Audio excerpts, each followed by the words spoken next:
Hello, everyone, and welcome to this session on Face Pulse. I welcome you all on a Saturday morning for this session. Usually, we do it on the weekdays. Today, we've changed it up slightly to we have a different kind of a guest with us today. So we've kind of tried to see if we can catch you on the day off and make this a little bit more interesting. So we have in FACE, we have been engaging various stakeholders in educational institutions over the last year through this channel called FACE Pulse. And we've been bringing guests from various areas and aspects of educational institutions, running. We've kind of touched upon various aspects of online training delivery. We've brought in Amazon, we've brought in aspects of graduate outcomes, including internship and LinkedIn. And last year, if some of you remember, we did a session with ThinQ, and the same team, KP Mohanan and Deesh were also here. We did a session about engineering education, which was like a prelude to a program that ThinQ runs, we had a very good interest from that webinar, and people were able to enroll in the 6-month course to become towards becoming better educators and encouraging better thinking skills in their student cohorts. So today is another session with the ThinQ team, and because the session is unlike the previous session, we don't have too much of a presentation to make. So it's going to be a fireside chat of sorts, wherein we take a little bit of time, first 15 minutes or so, to give you some context for those of you who are coming in for the first time here. And then we'll be asking questions on themes that engage or relate with the audience that are here today. And for the sake of the panelists and the audience is made up of faculty, deans, HODs, principals from various educational institutions and some educational leaders and management as well. We also have a small number of students from engineering colleges and B schools who are also attending this event.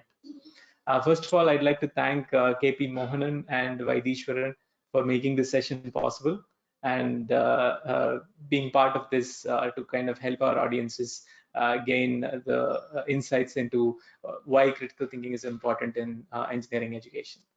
I'll get started with a quick introduction, and then I'll pass the baton to Mo here. Now, the question that I would like to start to set context for this session is, why critical thinking and problem solving? If any of you have interacted with recruiters, or if you've read any UNCTAD, United Nations lists, or top skills lists in the 21st century, you would inevitably land on these two skills: critical thinking and problem solving.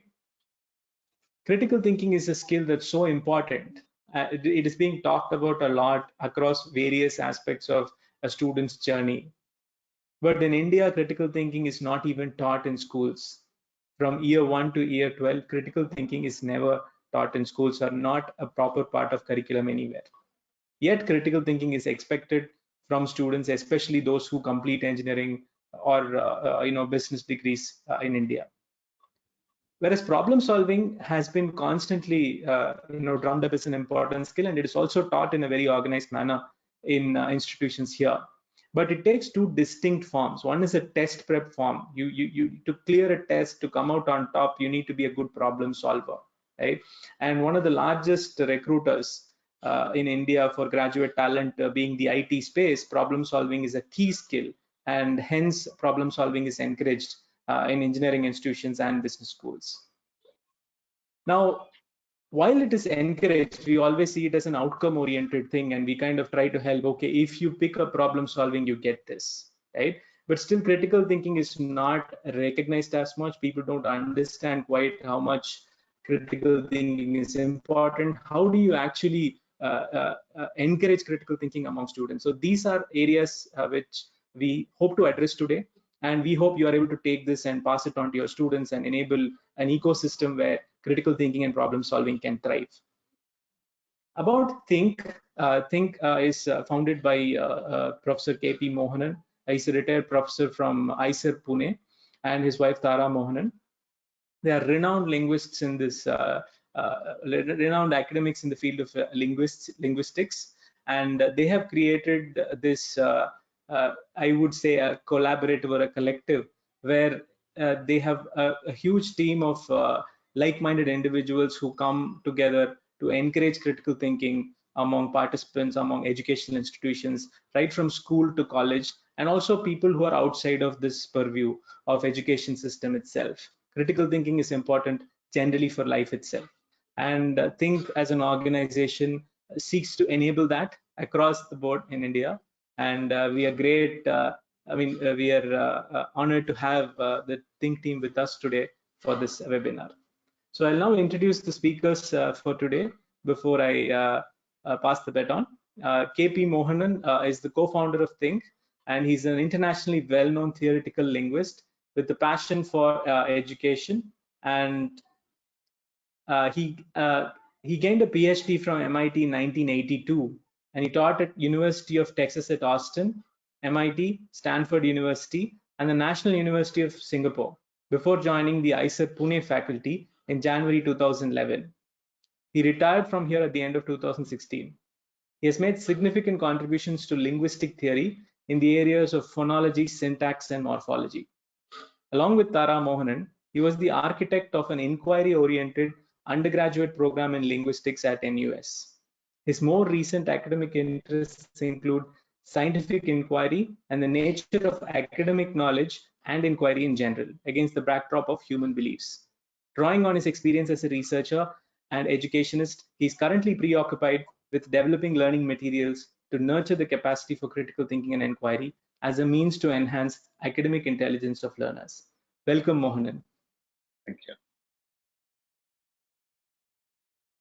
We also have with us Vaidishwaran S. He's a consultant in the field of environment, climate change, and sustainable solutions. He has an established consulting practice both in development and business sector, works both within India and in other developing countries. He's been a core consultant with the World Bank and other multilateral development banks for more than 20 years. He has worked on a number of large development projects and has engaged closely with the engineering fraternity, particularly in the infrastructure sector. As part of his interactions with engineers, Deesh constantly emphasizes the importance of strengthening basic thinking abilities, developing integrated, not isolated or fragmented, engineering solutions that consider the economic, social, and environmental dimensions, being a self-driven engineer learner throughout one's professional life. Further to that, he has a keen interest and is passionate about engaging in the betterment of school and college education. Welcome, Vaidishwar. Thank you. I'll now pass the baton to Mo to give us a introductory speech, and then we can get into the themes for today's discussion. Okay, thank you, Vijay. I want to go back to the question that Vijay raised about why we need critical thinking and problem solving.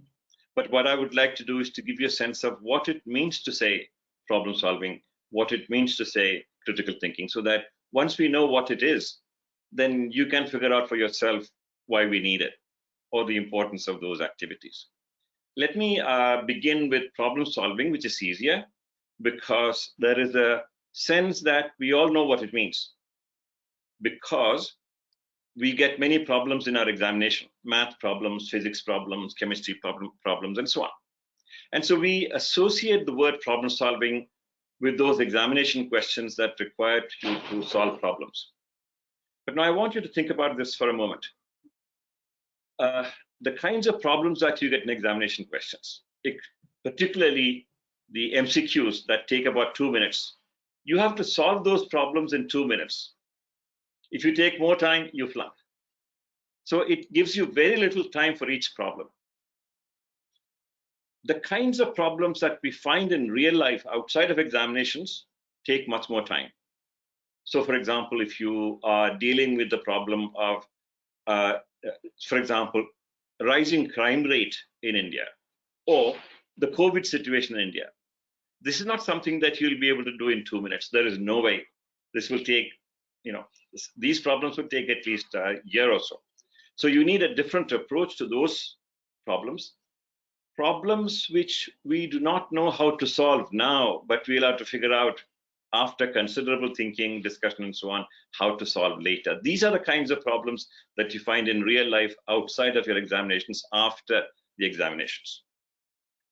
So let me give you a spectrum of those problems, problems outside of the examination problems. I want to categorize problems into two types. One, which require action-oriented problem solving, which we might say are pragmatic problem solving, which are typically needed in engineering, in medicine, law, business, and so on. And understanding-oriented problem solving, which are typically needed in mathematics and theoretical sciences. These are closely related. So let me begin with the easier ones, action-oriented problem solving. This morning, for example, Tara Mohanan went to the kitchen and looked at the handles, and the handles were loose. This was a problem. Why is it a problem? Well, a problem begins with an undesirable state of affairs, something that we perceive as undesirable. The loose handle is undesirable. And we need to do something such that it is no longer undesirable. So what did Tara do? She looked at it and figured out the cause of the problem. The cause of the problem was that some of the screws were loose. So undesirable state of affairs, caused, and then she needed to figure out what to do about it. She decided that in order to do that, all that you have to do is to tighten the screws. So that's the mental solution to the problem. But that is not sufficient. Had she decided this is the solution, for that particular problem, it is not solved yet, it continues. So she went and got a screwdriver and tightened it. This is a very simple case. Once the action is executed, then the problem is solved. Now, this is a very simple example, but there are problems where one person does one thing and others do other things. You need about a battery of people to solve the problem. So let me take something slightly different. Let's say there is a patient goes to a doctor, and the patient has symptoms like cough and cough, running nose, and sneezing, and so on. That's a problem, undesirable state of affairs. And for the doctor, that is a problem for the patient. And so the doctor needs to find out the causes first. And the doctor figures out, well, here are the symptoms, and he figures out what the illness is and what causes the illness. And then the doctor recommends a solution. This is where the doctor stops. The problem is not solved if the doctor does all this stuff in his head and recommends a solution. The patient has to take the initiative to go and get the medicine, and even that is not sufficient, has to have whatever the doctor recommends, must have the tablets, or if it is some activity, for example, walking for about half an hour a day. The problem is not solved. The patient doesn't act. So it's only then that the problem is solved. If you are taking something slightly more complicated, let's say I mentioned the rising crime rate or the COVID situation. Those are problems. Now you need to find the cause. Who finds the cause now? The cause will be, if it is COVID, it is the biologists who will find the cause. Let's say cause is some kind of virus. But you need to figure out how to solve that problem, and we still don't have a clear idea of how to solve that problem. Suppose we figure out how to solve it, and suppose we figure out the best vaccine, which we haven't actually figured out, all the side effects and so on. Then there is something else to happen, namely, the policies have to be executed. The government has to make sure that the virus doesn't spread and doesn't continue, all kinds of complications, none of which we have been able to solve yet, even at that level. But it is not sufficient to have a policy. The policy has to be implemented. And then finally, the people have to do something. So for example, part of the solution is people wearing masks. And if the people don't do that, the problem is not solved. Or not coming too close to strangers, like if you come to a stranger, keep at least 6 feet. If the people don't do that, it is not implemented, the problem is not solved. So it's a very complicated chain of things in this problem solving. Now, let me move this kind of action-oriented problem solving to understanding oriented. In fact, let me begin with action oriented problem solving. Let's take cancer. Cancer is a problem, but in order to solve it, we need to figure out what the cause is. Now, the cause could be cancer. It could be at the molecular level. This is what we used to think some 20 years ago. But now more and more evidence is coming that it is not at the molecular level, it is at the cellular level. So cancer is now seen as a sociological problem of communities of cells, not just individual cell, but a community. And it's very similar to terrorism, human society. So the human body is a society, the human being is an individual, but the individual is also society. And cancer is also the same. There is a society of cells. And how to eradicate that problem is we are still trying to figure out. Notice I'm talking about the problem of understanding. Now, if you go from there to pure science problems and mathematics problems would be something like there is a conjecture and we don't have a proof. That's a problem. And that has nothing to do with action. This is a purely theoretical problem. Or what is the size of the universe? What is the age of the universe? Is time a reality? These are the kinds of problems that theoretical physicists are engaging with. These are not practical problems because they are not needed for action, solving undesirable states of affairs in the real world, but they are problems of knowledge. Now, problem solving requires all of these together, and you need to have, if you have experience of one of them, you also have gradual experience of the other. So in the course of education, one needs to solve all these different kinds of problems. So ability to solve purely theoretical problems, like the kinds of things that I mentioned. How do you come up with a proof for a conjecture? How do you find out whether something is true or not? Those things will also feed into the kinds of pragmatic problems in management, in medicine, in law, in engineering, in public sphere, policy making, education, all of it. So plagiarism is a problem. In order to understand why plagiarism is a problem in universities, we need to understand something about human nature. We need to understand something about human society. So they are interconnected. That is the real nature of problem solving. I'm not talking about the kinds of problems, as I said, I'm not talking about the kinds of problems that you get in examination questions that you solve in 2 minutes. These are problems which are mechanized, routinized, skills, solutions that require skills. Whereas the other kind of problem that I'm talking about, the real ones, what you need in your real life, what you need in your professional life, what you need if you want to be a researcher, those are not things that you can solve in 2 minutes. Those are things that you will take, let's say, 1 week, 1 month, 2 years, maybe 10 years. Okay, so that's a very different kind of problem solving, and I would like you to think about the kind of abilities, the kinds of mindsets, and the kinds of insights that you need in order to solve those real life problems as opposed to examination problems. Now to come to critical thinking. How much time do I have? About 2 minutes? Okay, critical thinking is also required in problem solving. So if you have a solution, you have to think about that solution. Is that a good solution? Is there a better solution? That is critical thinking.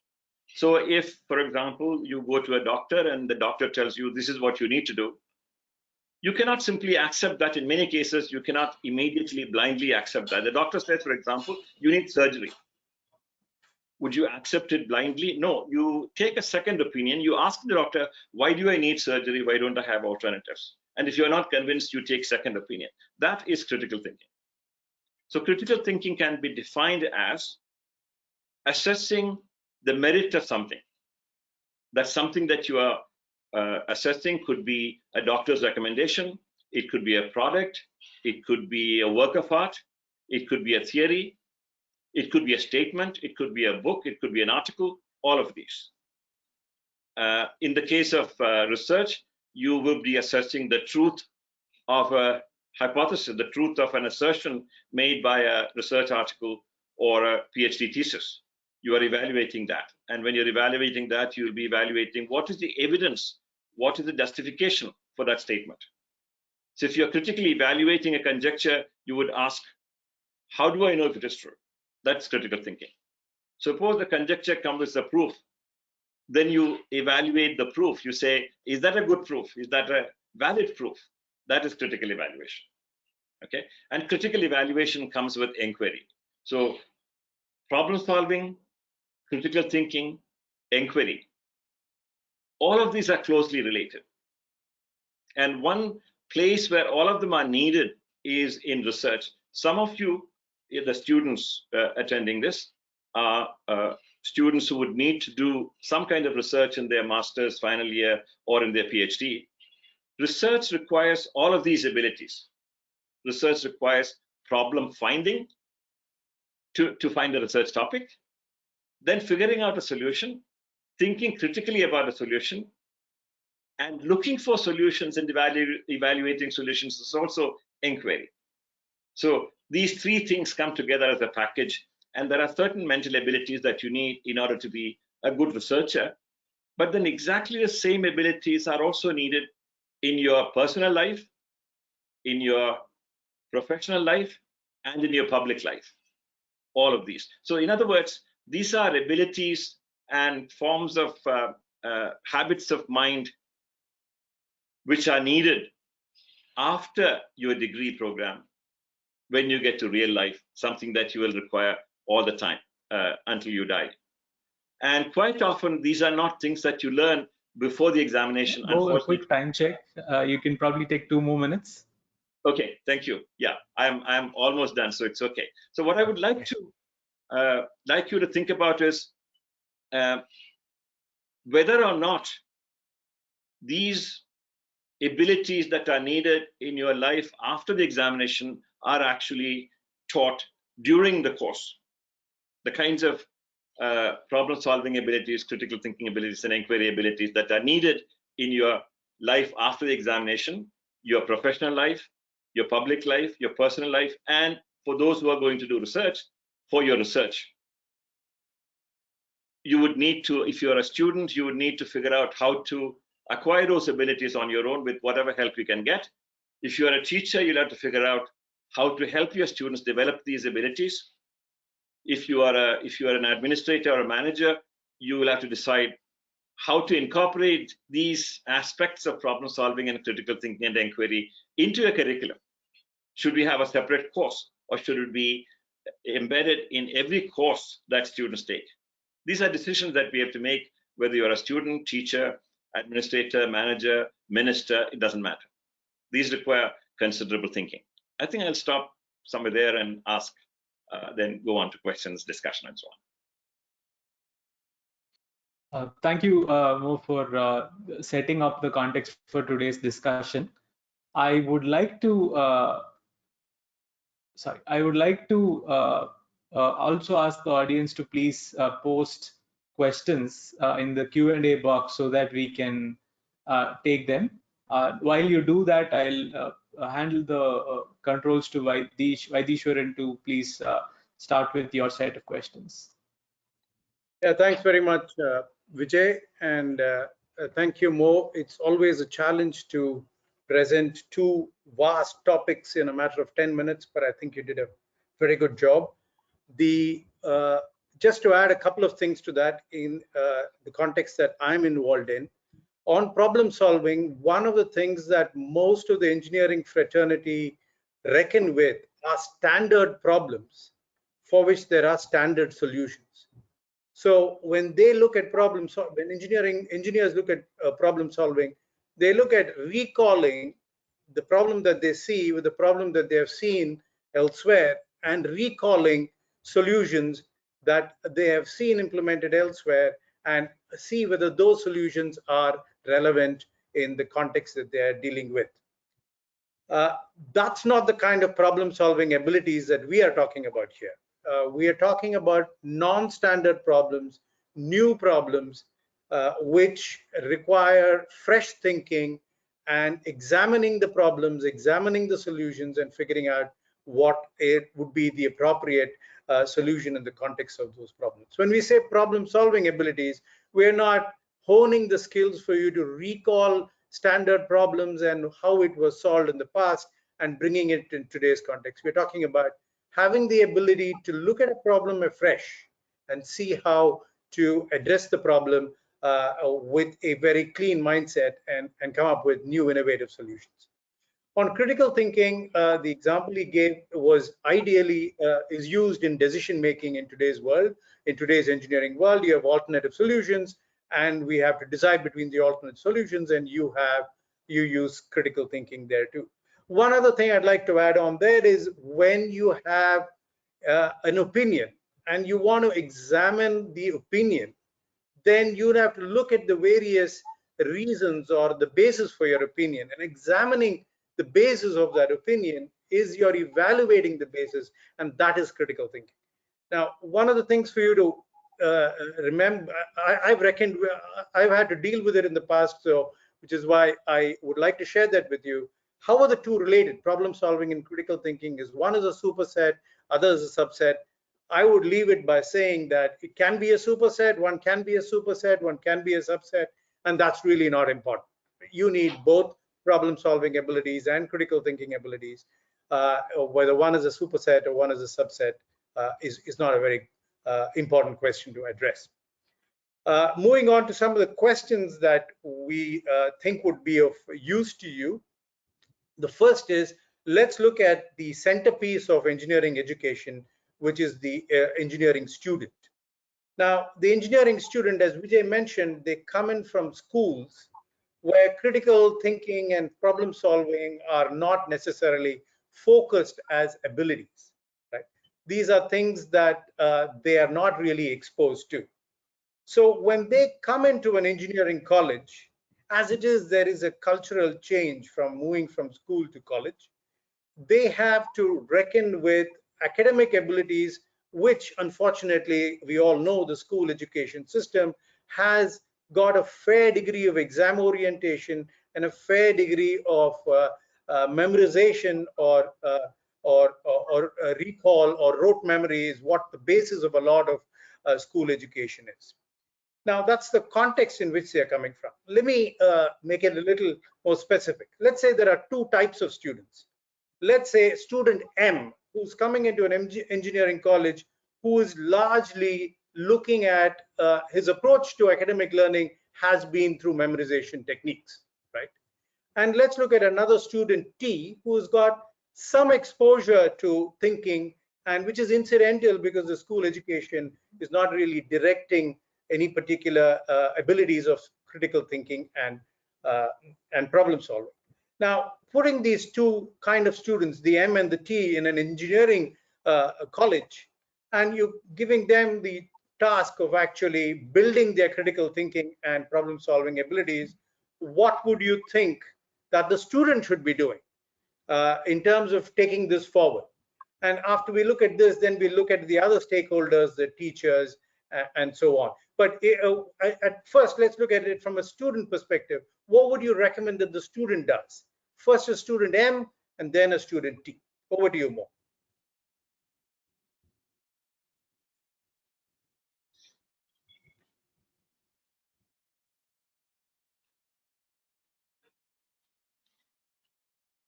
You should type your answer. Mo, can you hear us? Yeah, I can hear you. I was saying that they should type the answers in the answer box or question box, not simply listen to us, but do something in response to our questions. Okay.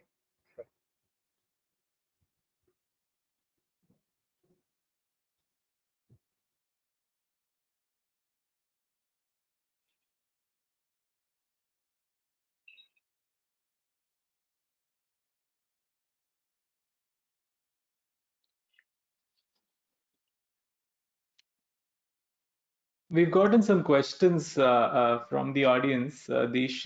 So if you could also probably have a look at that. And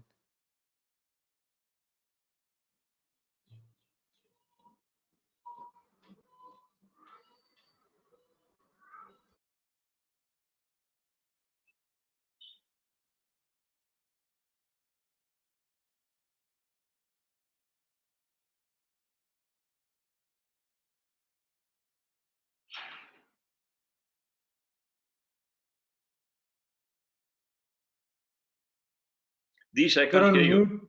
You're on mute, Dish. Yeah. Sorry. The question, one of the entries is, can you repeat the question? From a student perspective, let's assume that there are two types of students. Student M, who's almost solely driven by the memorization technique in school learning and is now entered engineering college. And student T, who has had some exposure to thinking and who's had some innate capabilities to pursue thinking pursuits during schooling, and he or she enters engineering education. How do these two type of students go about building critical thinking and problem solving abilities in the context of an engineering college? And that's the question.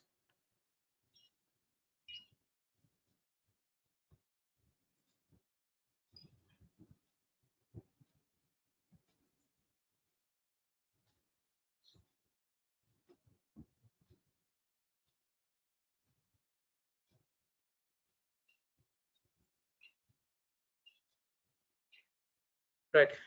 Mo, would you just like to react to that, because the responses are not necessarily directly related to the question we are raising. But there are other very interesting questions in the chat, which we'll take up during the further Q&A.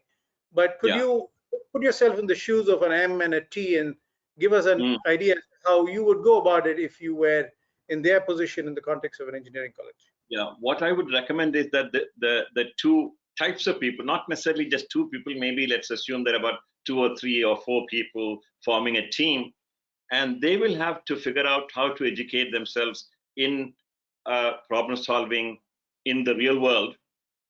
So for which the second type of student, like T, will be able to help the first type of student. And the first type of student who is highly skilled in answering examination questions will have to help the other student to pass the examination, because students need to do both. They have to somehow do well in examinations, for which you have to acquire the skills of doing something very fast or everything prepared, standard problems and so on.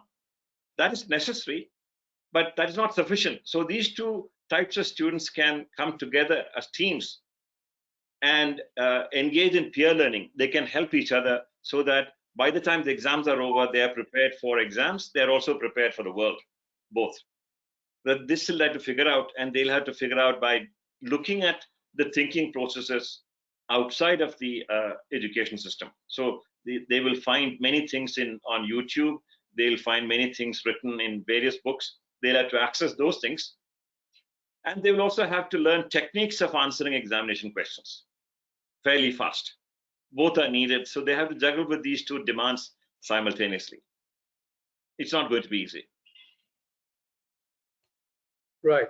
Moving on to the next question. Before that, I'd just like to say, if I have to position myself in that M to T space, before I got into engineering, I assumed that I was a critical thinker. But in retrospect, I can at best call myself at that time as a reflective thinker who had no critical thinking disposition, who had no critical thinking skills or abilities. But often, given that we are, some of us have by nature reflective thinkers, we tend to assume that that is critical thinking. So that's how a number of us who believe we have thinking abilities have also got to examine ourselves to check whether we really have critical thinking abilities, or we're just reflective thinkers. We perhaps don't even have a critical thinking disposition, and it's a long way to actually build critical thinking abilities. Yeah. So this is an assumption that I see very often within people that say, yeah, we are thinkers. The other thing is, most of us, whoever is a thinker, or at least has got a predisposition to thinking, not necessarily critical thinking, has got it very incidental to their school education. It's not an output of a very structured, systematic process of building problem-solving abilities and building critical thinking abilities. Now that comes to my next question, which is for what do teachers do to facilitate this? So today's engineering education is also centered around engineering knowledge, right? Where we have to cover that many different topics within the 4-year curriculum, where at best, critical thinking abilities and problem solving abilities are embedded in these disciplines.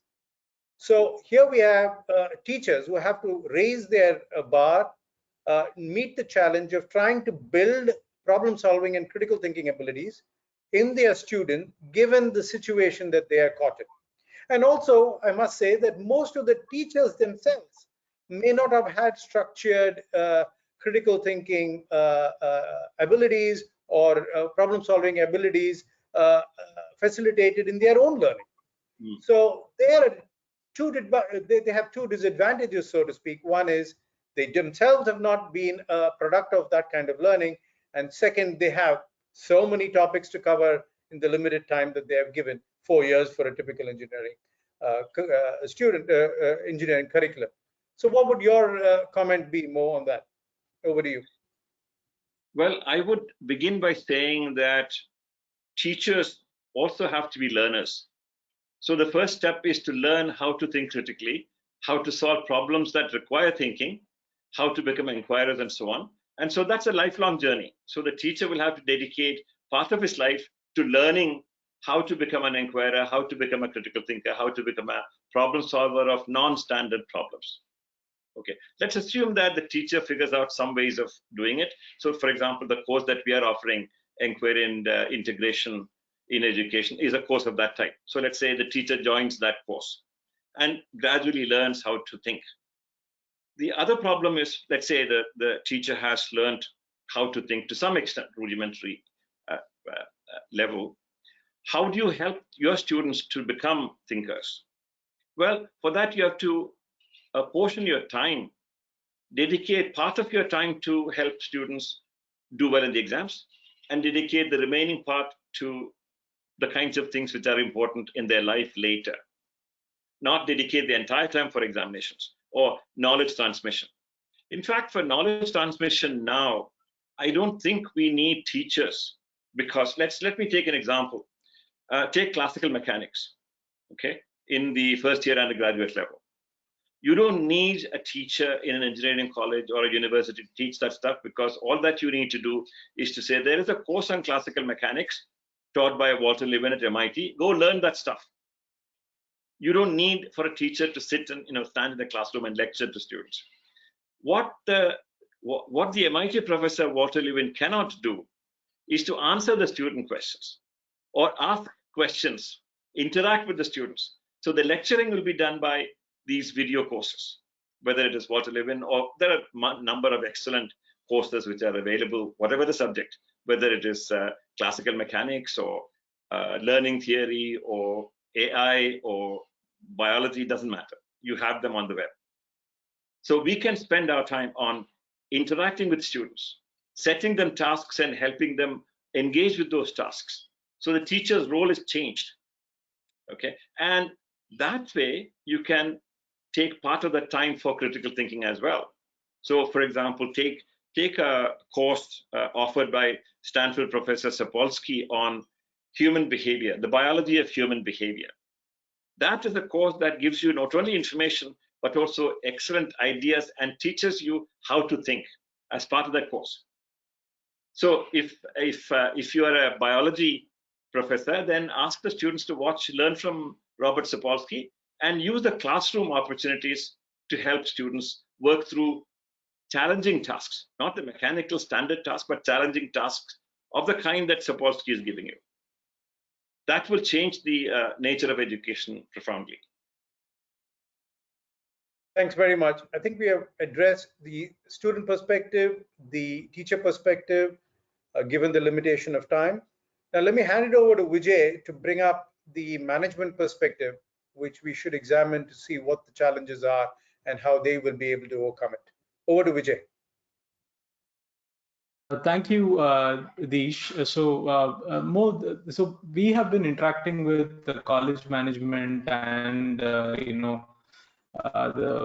is a team in each of these colleges which to take care of graduate outcomes called the placement and training teams. Now, one of the challenges is that how do engineering colleges build capability to deal with the real world? How do they get students to help them get into the real world? So I'm kind of connecting critical thinking and problem solving to real world abilities.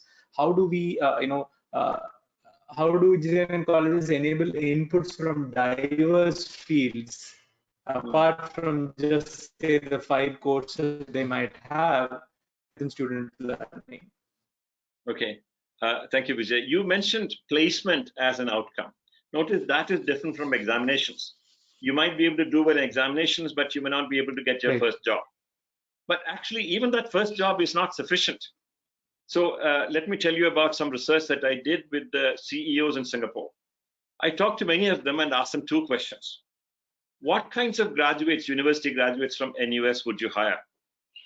And what kinds of university graduates would you promote? 2 different questions. It was interesting that all of them said, we need the sort of base level people who will do what they are told to do. They're competent, but they may not be able to think. They may not be able to do many higher order, they may not have higher order abilities. And we want a large number of people who will do that. But they will never get promoted. They will remain at the lower level. They will get a job, but remain there forever. Then we also need a small number of people who will rise up to the whatever higher positions, they'll become CEOs and so on. They are the people who are able to think. They can learn on their own.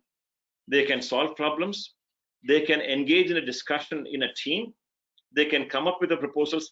They mentioned a large number of capabilities of learning and thinking and insight and so on, which were exactly the same kinds of qualities that we were trying to teach our students. So the choice is really, are you happy with getting your first job and staying there? In which case, the immediate placement is sufficient. But if you want to go up after that, then you have to learn these other things, and the management of the engineering schools will have to decide what they're aiming at. Are they aiming at helping students to pass the examination? Are they aiming at students to get their first job? Or are they aiming to help students to go higher up in their jobs? Okay, if you're aiming at the latter, you have to restructure the whole education.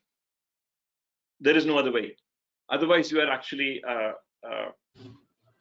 doing a disservice to students who think that getting the first job is all that is needed. No, getting a second job, getting a third job, getting a promotion, these are also important. Of course, I'm not talking only about the remuneration, but there is also another aspect to life, not simply money, but satisfaction. That's a very different ballgame. Thank you, Mo. So I just have a follow-up question to that. Now, in the sense that we have been talking about, engineering colleges. Some engineering colleges have, both science and engineering faculty, and the integration of these different faculties tend to be very limited. How do these disciplines integrate and kind of offer a better learning experience to students? And universities around the world in the West, they seem to be doing this really well, and letting students pick and choose from across disciplines. You can call this interdisciplinary, multidisciplinary, etc. How would you suggest that colleges here bring about that change? I think it's a mindset problem, because if you have an identity, I am a historian, I don't want to know anything about biology. I'm a mathematician, I don't want to learn anything about physics. I'm an engineer, I'm a civil engineer, I don't want to learn anything about electronics or artificial intelligence. If you have those mindsets, you are actually limiting yourself as learners living in these small silos. If the faculty member is also a learner, no matter what your discipline specialization, you would also learn other disciplines.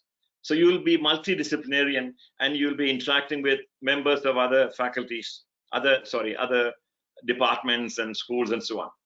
You may be a biologist, but you may be hanging out with mathematicians and logicians and historians. So there is a kind of faculty culture in which they exchange ideas across disciplines. And those things will have a direct consequence to the student learning. And of course, the faculty will also have to engage in these kinds of activities that I mentioned, critical thinking and problem solving and so on. So essentially, my suggestion would be that the faculty will have to restructure their mindset from narrow specialists who have learned everything that they need to learn to broader multidisciplinarians and transdisciplinarians who will be lifelong learners. Learning never stops. If that mindset happens, then they will be able to help the students and restructure the whole program. And in fact, I would recommend abandoning these barriers. So, for example, things like natural sciences and social sciences, as though they were completely unrelated. That is not the case in actual research. You combine them in interesting ways. Physics and biology, they closely interact. Mathematics and biology, they closely interact. So you cannot say, I will learn this narrow thing, I will not learn anything else. That doesn't work after your examinations. Okay. Thank you, Mo. So I think we've got some audience questions. Deesh, would you like to please moderate them?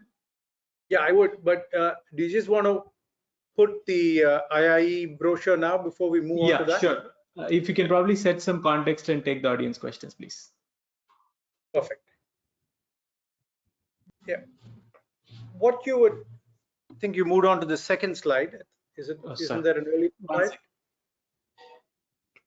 Yeah. Yeah. What we would like to spend the next few minutes to do is that we'd like to present you a course which we invite you to do. This course focuses on building critical thinking and problem-solving abilities.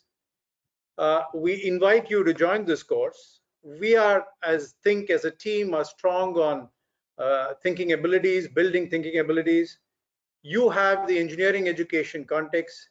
So this invitation is, if you have the inclination and you want to enhance your own learning journey and you want to enhance your students' learning journey, this could be a perfect place to kind of re-energize your learning. So do consider this course fairly carefully. This course is an online course, and it is from mid-May to mid-October, as it's shown on the slide. It's a 5-month course. This, in terms of knowledge or information levels, this requires you to have only a class 9 standard student who, in terms of the information base he or she has.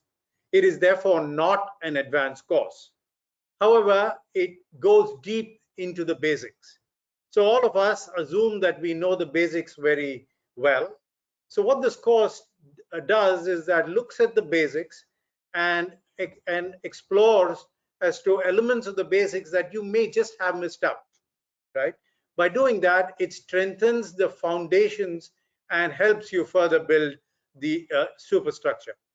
It's important to recognize that this is not a MOOC. You know, there are so many MOOCs that you may have access to, but this is not a MOOC. Why am I saying that? It's because this course offers a fairly unique ecosystem which enables you to realize your strengths and examine your weaknesses in your own thinking abilities. Now, each of us, given our individual experiences, have our own strengths and weaknesses. And unless you show, this course in a certain sense shows a mirror to you, and then you will be able to realize what your strengths are and what your weaknesses are in your own thinking abilities.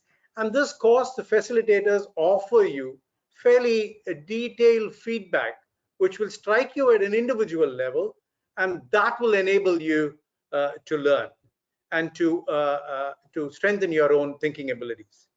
This course is structured around multiple learning triggers. It is not as though the course gives you material, reading material and video material, and then leaves it to you. You will have to constantly interact with the facilitators, who will progressively stimulate you to enable you to understand what your thinking abilities are and how you can enhance them as you go along. We have different learning triggers that we adopt: discussion forums, submissions, Zoom meetings, so that you are able to reflect on all of the different aspects during the course of these 5 months. Plus, you will have an eclectic mix of participants: teachers, educators, students, parents. All of them would get together. And if we have, let's say, a group of about 10 engineering education teachers, we could even explore the possibility of having a subgroup wherein we can give you some very focused exercises to enable your engineering education or thinking abilities in engineering education. In terms of fee, we are a voluntary organization. We have a fee because we need to run this course. We have administrative costs to meet. But if that's going to come in your way, please don't hesitate to write to us, and we'll figure out how that constraint can be enabled. In terms of time involvement, please don't assume that this is going to require a lot of your time. We have done this course the last 6 years, and the feedback we've got from our participants, it takes about 3 to 4 hours a week is all that we have estimated, is all that seems to be required. If you are a certificate, if you need a certificate for doing this course, if you complete the course, we will tell you how what completion means. Once you join, we'll let you know what it means to complete the course, and if you complete the course, we'll be more than happy to share to provide you a certificate for doing this course. Can I request you to go to the previous slide, Vijay?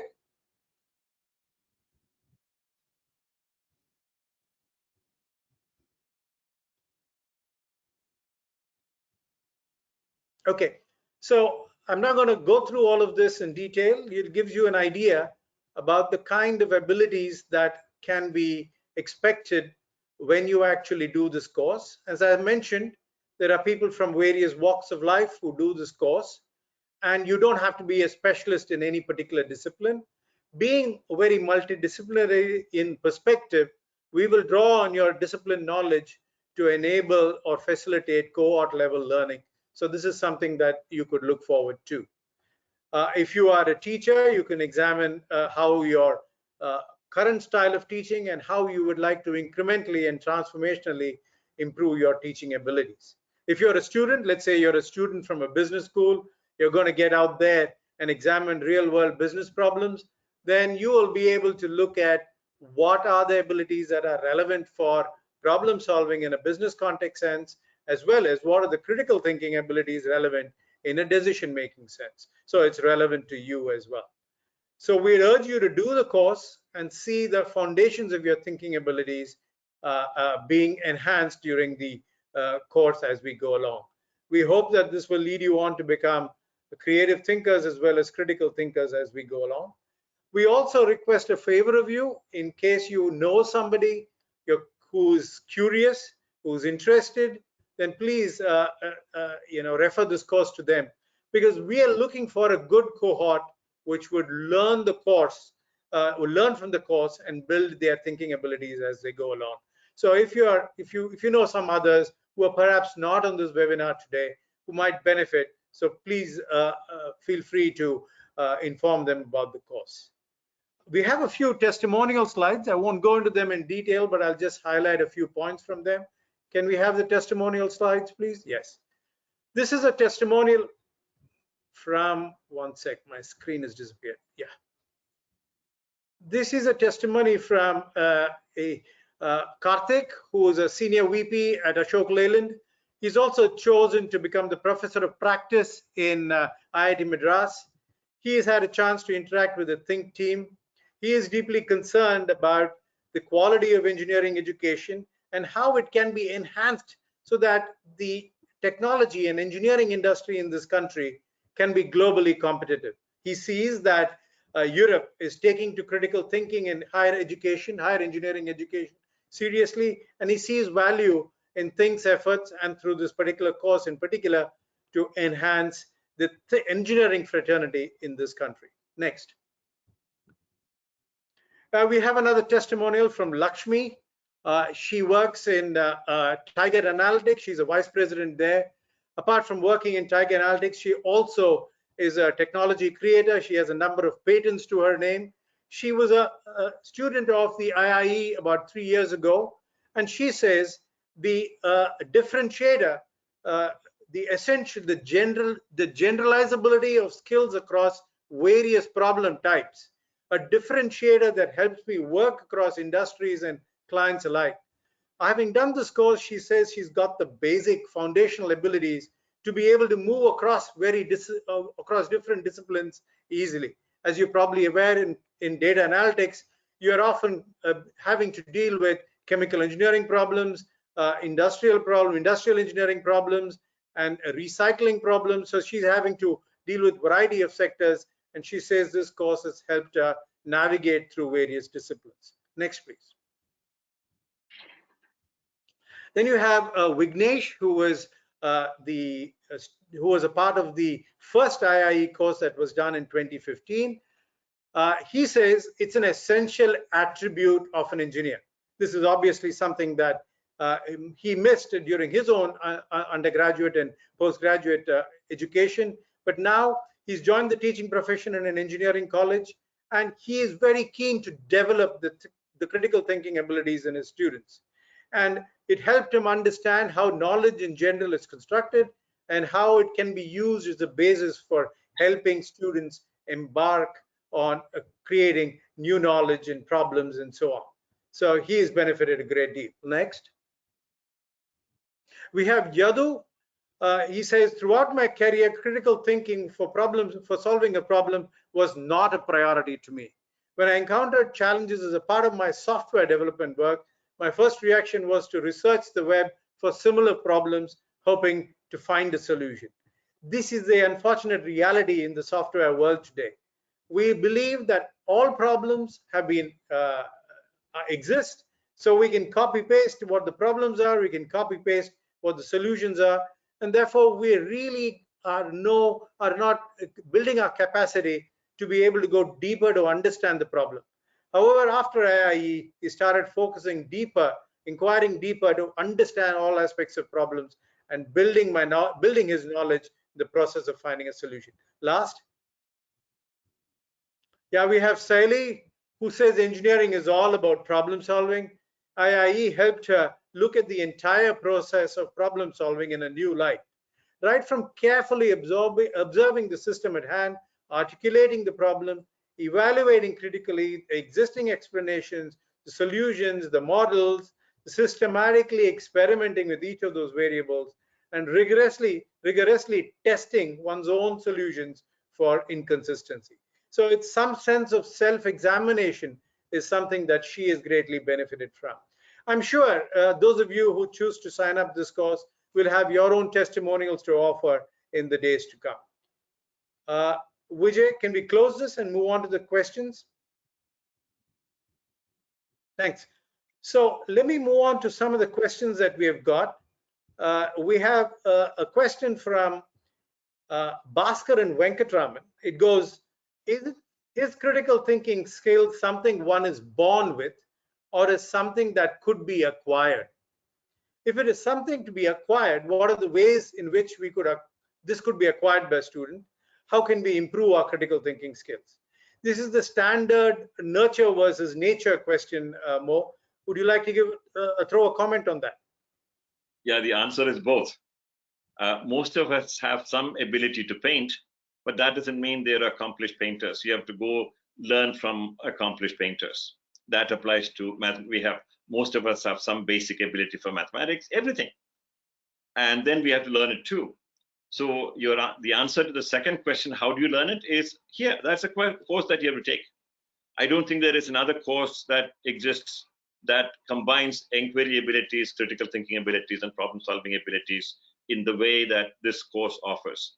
So just try out what it is like. Watch our videos. For example, go to the Think website and look at the events. There are various webinars that we have, and decide for yourself whether you're going to benefit from this course or not. Period. Yeah, thanks, Mo. Moving on to the next question. This is something which is interesting because he takes it to the classroom. This is from Stephen Victor. What are the best way to start a class on critical thinking?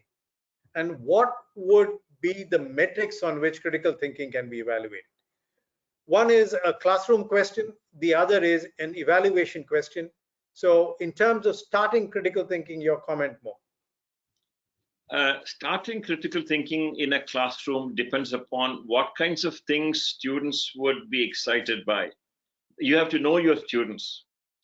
I wouldn't be able to tell in advance. It has to be taken from the student's experience, something that the students think is important, and something that motivates students. Essentially, the trick lies in demonstrating something and helping the students to say, yes, that is important, I must have it. If the students don't say that, they're not going to learn. So it's like motivating students to do watercolor painting. You demonstrate something such that, or 2 or 3 things such that the whole class looks at it and says, I want to be like that. I want to learn how to do that. That's a trick. For that, you have to know your students. And it may also depend upon the age group. Something that motivates 10-year-olds and 20-year-olds and 30-year-olds may not be the same. The other question about the criteria for evaluation, all I can say is that if you go to our website, there's a course on Introduction to Research, ITR. Go to the chapter 11, which is on critical thinking and critical reading. And that chapter lays out, and the video that goes with it, all that is freely available. Go and find out for yourself. That gives you the necessary criteria. I cannot give you all that stuff in like 2 minutes, but you will find most of the things that you're looking for in that chapter. Of course, that chapter has to be read in the context of the preceding chapters with lots and lots of exercises. So essentially, you'll have to go through all that material. This is not summarizable in 1 minute. Thanks, Mo. If I can add to that, basically there are qualitative criteria as well as quantitative criteria.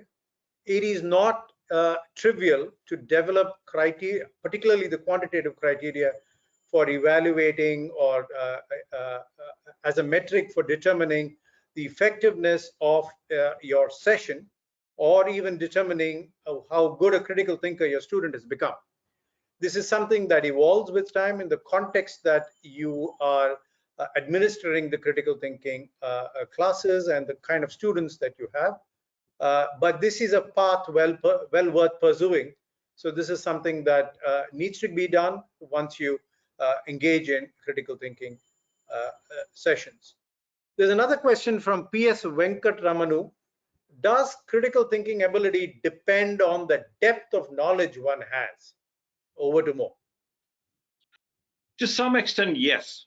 So, for example, if you want to think critically about Einstein's theory of relativity or Feynman's work, you do need to have in-depth understanding of that. But that doesn't mean that a fifth grade thinker cannot think critically. So if you want to look at, for example, if you want to critically evaluate Darwin's theory of evolution, I think a 9th grade student is perfectly capable of doing that, has the information necessary. There might be details that you may require further information, but in large majority of cases, you will acquire those pieces of information in the course of critical evaluation. There might be a few areas, as in, for example, you will need special kind of mathematics in relativity theory and quantum mechanics, and you will need to take some courses for that. But by and large, you can do that on your own up to a considerable level. So that should not be, absence of information should not bother you. Yeah, thanks, Mo. I'm aware that we have hit the clock, so can I request Vijay to let me know whether we can go ahead for a few more questions, or what do you think? It might be a little difficult, Dish. So what we can do is we can take the unanswered questions and probably provide the audience the responses in a follow-up email. Okay. So we'll close the Q&A session now, and whatever pending questions that are there in the chat box, if any of you would like to add any additional questions now, please do so. We will revert to you with responses through Vijay and Face subsequently. So thanks very much, Vijay, and for organizing this session. Thanks to all the participants for your patient listening and asking your questions. We are indeed very glad to have been here today, and we look forward to having some of you or all of you join the course and continue our interactions on this exciting subject of problem solving and critical thinking in engineering education. Thanks very much, Vijay. I'll hand it back to you. Thank you. Yeah. Thank you, Dish, and thank you, Mohan, for taking the time out for contributing your views on critical thinking and problem solving in engineering education. It was a very insightful discussion today. I hope our audience have also benefited from this, and many are keen to explore the IIE course. I just wanted to add one more reference to the Introduction to Research course, which some of our audience might be interested in. As teaching faculty, many of them with masters might be aspiring to or already engaged in a PhD. So if you want to enhance your research skills, the Introduction to Research program offered by ThinQ would be a good launch pad for you to enhance your skills in that space. So with that, I'll conclude. In case you have any queries on the programs offered by ThinQ, please check out the website think.education. Mo, would you like to add something? Yeah, can I add one sentence or two sentences? The course, the Introductory Research course is almost over. We are in the 12th chapter. However, all the materials, all the videos are available on the website, and anybody can go and look at these chapters, and they're free. The course is almost over, but you can learn. When is the usual cycle for the course for the Introduction to Research? Sorry? So like the IIE course is running from May to October. When is the course for the Introduction to Research? This is the first time we initiated this course, so we have to figure out how to do that. Great. But at least the point is that everything is available on the website. You can just learn from it. All right. And thank you. We may think of doing that course again, but we'll have to figure out whether we have the bandwidth to do that, because running this course has taken a huge toll on us. Right. Whether we have the bandwidth to do that again needs to be seen. All right. Okay. So I'm glad that the material is available for anyone who wishes to check that out. Again, the website is the same, think.education, and you can navigate your way to the Introduction to Research course as well. So thank you very much once again, all of you, for attending this session. Thank you to Mo and Deesh for participating in this one. Thank you very much, and I'll see you in the next webinar. Bye-bye. Thank you. Bye-bye. Bye.